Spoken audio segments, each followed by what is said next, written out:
And Jerome Baggett is the professor of religion and society at the Jesuit Institute in theology and a member of the core doctoral faculty of the Graduate Theological Union. His interests include sociology of religion, civic engagement, and social movement activism. He and Sister Margaret know all very well. His courses address the nexus of religion, culture, and contemporary society. He is the author of The Sense of the Faithful, How American Catholics Live Their Faith, and Habitat for Humanity, Building Private Homes, Building Public Religion. Hi everybody, thanks for being here. I also want to thank the organizers, Amy and Marianne Delport, and of course Sister Roseanne. So thanks for being here, and thanks for participating in this. Okay, as Marianne passes out my handout I have, I'm just going to get cracking. When we talk about the effects and consequences of Vatican II, it's actually a pretty tricky topic when you think about it. Because we're saying that one thing, Vatican II, caused another thing. It's a question of causality. It's a difficult one in the social sciences. I'm not a sociologist. In fact, there are a lot of good examples of how difficult it really can be. For example, here's my first digression. In the month of June in the United States, the month of June is the month of the greatest ice cream consumption per capita and the largest preponderance of drownings in the United States. And so you can ask yourself, well, what causes what? Is the greater likelihood of drowning? Does that encourage greater ice cream consumption? I'm covering DM, I could die today. I think I'll have some rocky road. Or is it the other way around? We draw the causal arrow the other way around and say, actually ice cream consumption causes drowning. You have a pint of chocolate chip, you sink like a log. Or is it a third thing that causes both? And in this case, of course, it's a third thing. The month of June is the first hot month in most climes in the United States, which causes greater preponderance of ice cream consumption and greater likelihood of swimming and therefore drowning. And so when we talk about the consequences of Vatican II, it's hard to figure that out. And so I actually think it's a third thing that helped bring about great problems in Catholics trying to discern meaning in the world and understanding how to live their faith, and that necessitated Vatican II's helping them to calibrate and reconsolidate their faiths, and that is modernity. Modernity. And a lot of social scientists talk about modernity as being increased urbanization, greater access to religious pluralization, rise in individualism, Catholics a higher educational attainment and socioeconomic status, and so on and so forth. And these things are all important. But I want to point to an important cultural shift. And that is the structural location of religion in our society, in modern society, has shifted. And I want to suggest that this is a three-part shift. Okay? Let me just spell this out for you. Just looking at the first part of the handout. Sociologically speaking, we can say that on a macro level or societal level, religious culture is more available to people than in times gone by. In other words, people know more in different types of religiosity than, say, my parents did, my grandparents did, and so on. So they know things about Hinduism, about Buddhism, about Judaism. They're more aware of other religious offerings. Now, they might not be heteroglossic in the sense that they can speak knowledgeably about these other faiths, but they're heterognostic in the sense that these other faiths are on their radar screen, as it were. They're more aware of religious alterity and choices, and that destabilizes how people access their own religion. Two, on a micro or an individual level, people do not simply pray, pay, and obey, or take a Father knows best understanding of religiosity. In other words, they're not cultural dopes, to use a phrase by a famous sociologist, who have culture just poured into their heads, traditions poured into their heads. For good or for ill, individuals appropriate cultural meanings on the basis of who they are, what seems reasonable to them, and then they pass on other things. They pick certain elements of the religious culture or tradition that they're familiar with and say thank you very much to other elements as well. Again, for good or for ill. And then lastly, on the meso level, or the institutional level, religious meanings get allocated to people in all sorts of different ways and by different institutions. Different parishes allocate different versions of the faith. But there are also different institutions that people get religious meanings, whether they be voluntary associations or non-profits, or the workplace, or the mass media, or small groups. We're considered Americans now, and there's a small group and so on. So my point is that something happened that caused both a need for the windows to be opened in the church and for Vatican II to help Catholics rethink, reimagine places of faith and their identities as Catholics in a modern world. Okay? And so Vatican II didn't cause this shift, but it gave Catholics idioms, symbols, ways of rethinking, categories for rethinking their identities as Catholics. And these are legion. Less hierarchical and more egalitarian church. We read about it in the documents of Vatican II. The emphasis on the inviolability of individual conscience and the legitimation of the freedom of inquiry. And openness to academic disciplines and to other Christian and non-Christian faiths, atheists included, by the way. We see a diminishing of the line between the church and the world. The expectation is to bring faith into the myriad corners of the everyday world. So in short, Vatican II legitimated Catholics' engagement with the world and gave them a language to do this on their own terms and in ways that make sense to them. Okay? So far, so good.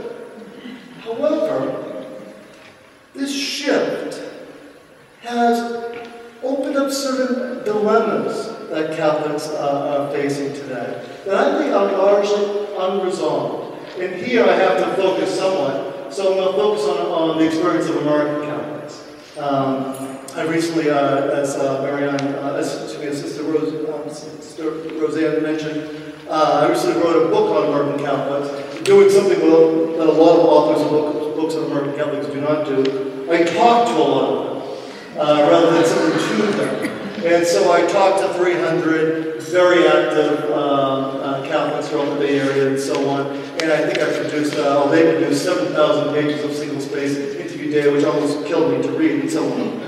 But by paying attention to what Catholics are actually saying, I see a lot of unresolved dilemmas that is an unintended consequence of a lot of the changes wrought by modernity and the changes in the church wrought by Baggett. So, two are institutional dilemmas. One, I'm just going to call it the dilemma of institutional retention. Vatican II emphasizes the religious freedom and inviolability of individual conscience, but now people are voting with their feet. You might know that about 1/4 of Americans switch religions. It's more like 44% if you include switching from a Protestant denomination to another Protestant denomination. That's an enormous amount of switching. And by the way, 1 in 10 Americans switches 3 or more times in their lifetime. That's a lot of switching. Catholics have shown greater net losses than the other religious faith. About 1/3 of Americans today were born Catholic, but only 24% call themselves Catholic now. That means 1/3 of every American born Catholic is no longer Catholic. About 24% of Americans are Catholic, which is the largest religious group in the United States. However, the 3rd largest religious group in the United States is ex-Catholics. Ex-Catholics.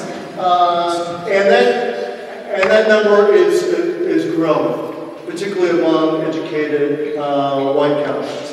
46% of immigrants, foreign-born Americans, are Catholic. So that's that's holding the numbers up somewhat. But this is a dilemma, because we have freedom of conscience and freedom of religion and so on, and we've moved from a less sectarian version, ghettoized version of the faith, but that opens up religious agency. I don't know if we've resolved this dilemma in the wake of Vatican II, in the 50 years since Vatican II. Second, the dilemma of institutional authority. We need institutions to carry on ideas, carry on traditions, but sometimes people distance themselves from those institutions. And we see that. Again, individual conscience was lauded by Vatican II, understandably, appropriately so. But now you see more and more Catholics disaggregating what they consider to be core from peripheral elements of the institution. Okay? For example, the Gallup organization has been asking again and again and again the following question. Please say if you can be a good Catholic without doing the following. Now, what's core to the faith, Catholics see as core to the faith. About 1/4 say that you can be a good Catholic without believing that Jesus rose from the dead, and only about 1/3 said you can be a good Catholic without believing in transubstantiation. However, when you get to more peripheral aspects connected more to the institution rather than the core of the faith, things look different. Can you be a good Catholic without donating time and money to the parish? 58% say yes. Without obeying the church hierarchy on its teaching on abortion, 58% say yes. Without marriage being approved by the church, 2/3 say yes. Without obeying the church hierarchy's teaching on birth control, 75% say yes. Without going to church every Sunday, 75% say yes. Okay? Commitment to the faith, quite strong among American Catholics. Less so commitment to the church as an institution. And these numbers are increasing over time, and they're increasing dramatically with younger and younger Catholics. Okay? A dilemma, largely unresolved. Okay? The next three I'm going to call less institutional dilemmas, but more cultural dilemmas. In fact, when I talk to these Catholics, over and over and over again, they would say similar things to me. And by listening, whether it's the Holy Spirit, whether it's the intention of the Council of Fathers and so on, over and over, a picture emerges, certain dilemmas. First, let me bring you to one of my interviews. Okay, so I was talking to the second person I interviewed for my book, and about halfway through, I say to him, well, do you think that the Catholic faith is better or truer than other religious faiths? And he said, well, to put it simply, I'd say Catholicism is the best religion for me. Pay attention. What do you mean by that? Exactly, I say. And he says, I think if you have a relationship with God, it doesn't make any difference who you are. My feeling is that, based on what I know of the tradition of the church and its history, this is where I should be. But one of the things Isaiah says is that God's ways and man's ways are different. He makes that real clear. I don't know a lot about Hinduism and Buddhism, but as far as I can tell, they're synonymous with Christianity. Since they're about connecting to God and getting along with other people, and the same goes to Islam. It's about the same kind of basic principles. Interesting, I said.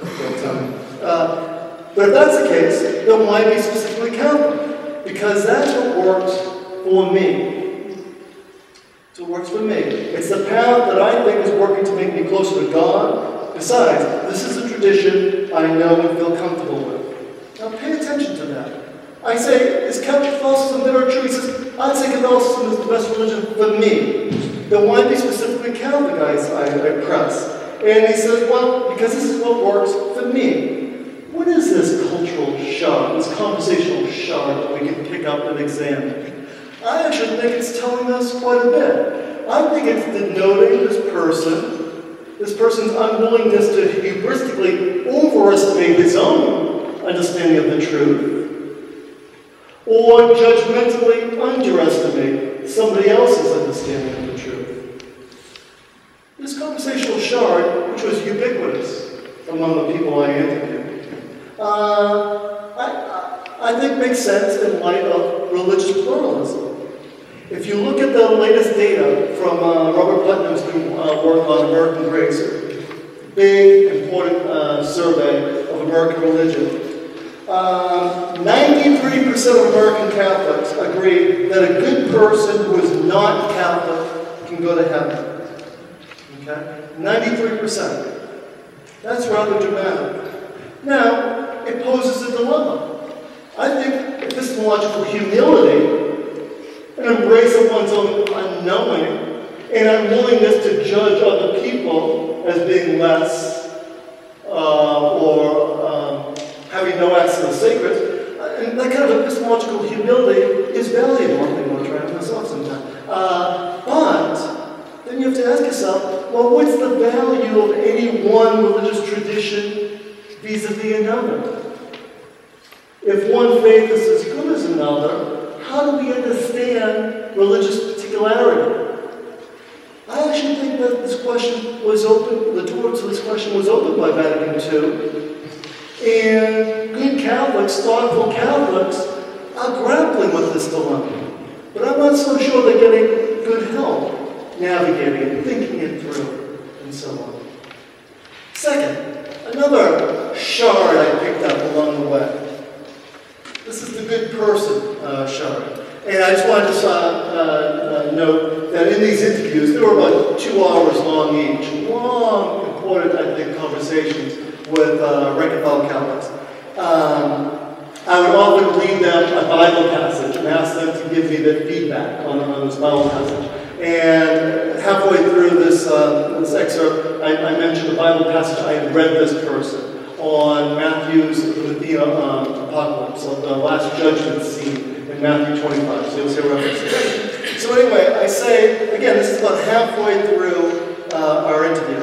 I say, what in your estimation does it mean to be a good Catholic?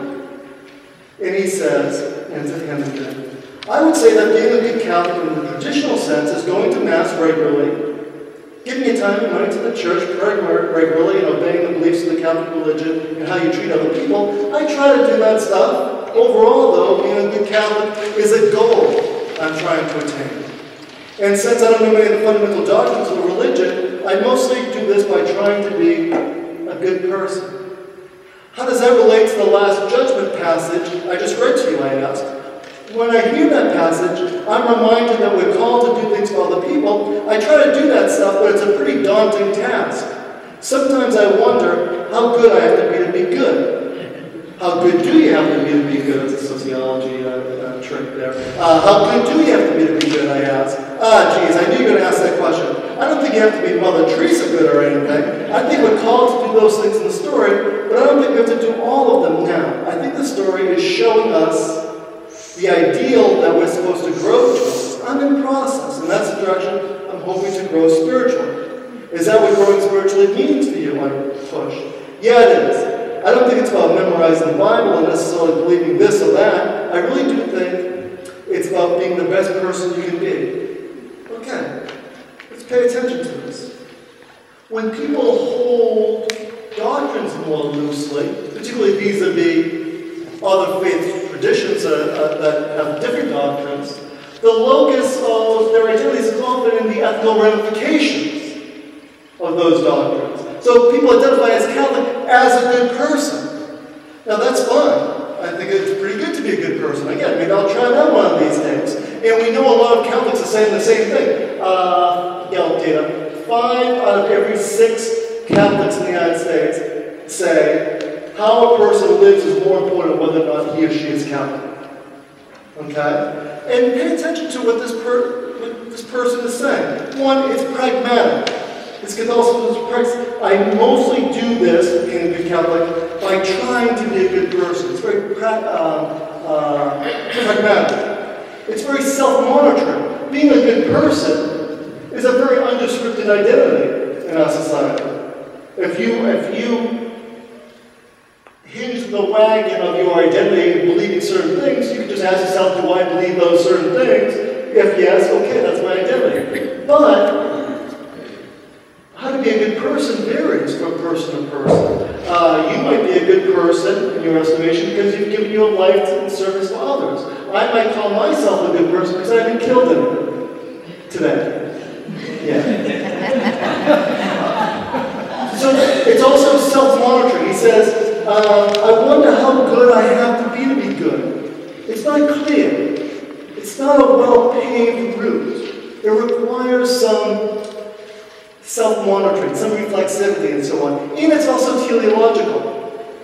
In other words, it's a goal. This is a goal I'm trying to maintain, he says. We're in process. I'm in process. We're supposed to grow towards that. There's a dilemma here. There's a dilemma here. In other words, being a good person is quite good. However, if you can be a good person by doing lots of things and subscribing to different traditions, I'm writing a book on American atheists right now. They're all good people. So the question arises, what is the value of a religious tradition? Is it simply ethics? Is it simply the golden rule? Or is there something else? Again, I'm not sure. Well, I'm sure one thing. I'm sure that this dilemma is emerging organically from good people. Who are thinking.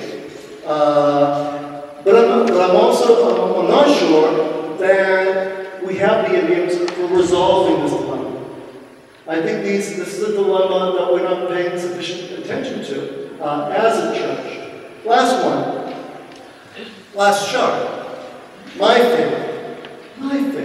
No one talked about the Catholic faith. No one talked about a Catholic worldview. No one talked about Roman Catholicism. People talked about my faith. Okay? So here's the last excerpt I'll read. And this is a woman who, again, about halfway through, she says, some might call me a cafeteria Catholic, but I have to say that my faith is also deeply personal to me. I've grappled with it. I've come to terms with it in ways that make sense to me in ways it didn't before. And so I say, do you have a question or doubt things that the church teaches? Of course. I think you should always doubt because that gives you the drive to mature religiously. Questioning things keeps you from becoming passive, becoming some kind of sheep. That's the correct Boston pronunciation. Wow. Anyway, that's not the sound of a spiritually alive person. We have to question in order to grow, and we have to grow if we want to be fully human. Is that what being a religious person is all about? I prefer to think of myself as more spiritual than religious. What's the difference? Well, even though I love the beauty of the Mass and the Church's mystical tradition, and even though being part of a larger community is so important to me, I think privileging spirituality means staying true to the core of Jesus' message and not to all the doctrinal trappings. The Church so often plays by rules and regulations that are outdated and irrelevant, and in the end, these are hateful to outsiders, women, gays, and lesbians, and to the Spirit of God. But we need each other. And we need more of God's Spirit. I think we all have to be on a faith journey because when people, and I include church leaders here, when we realize how loved we are by God, then we'll love others in ways that far surpass what's outlined for us by the doctrines. It's very intimate. Now think for a second. This person, like all the folks I interviewed, she's not coming at this blithely. She's doing a lot of cultural work. She's revalorizing certain things. Like one, cafeteria Catholic, which is a term used as a pejorative term that suggests that people that pick and choose are lapsed or not serious Catholics. But she revalorizes that term. And she says, no, it requires hard work. I grappled with it. And it's what makes sense to me. So this is less a sign of her being not serious, and it's more of a sign of her not being a child. She's thinking it through in ways that make sense. Second, she revalorizes that American mantra. I'm not really religious, I'm more spiritual. You've heard this, you might have said it. And she says it doesn't mean religion light. She's disaggregated, which she takes to be what William James famously called first-hand religion from second-hand religion. Notice that she has a bifurcation going on. Now, religion and spirituality go together. religion without spirituality is dead. And spirituality without tradition is unmoored in some senses. But she bifurcates the two. She says, well, the spiritual, the core of Jesus' message. Religion, doctrinal trappings. Spiritual, love others. Religion, rules and regulations. Spiritual was very intimate. Religion was outlined by the doctrines. Okay?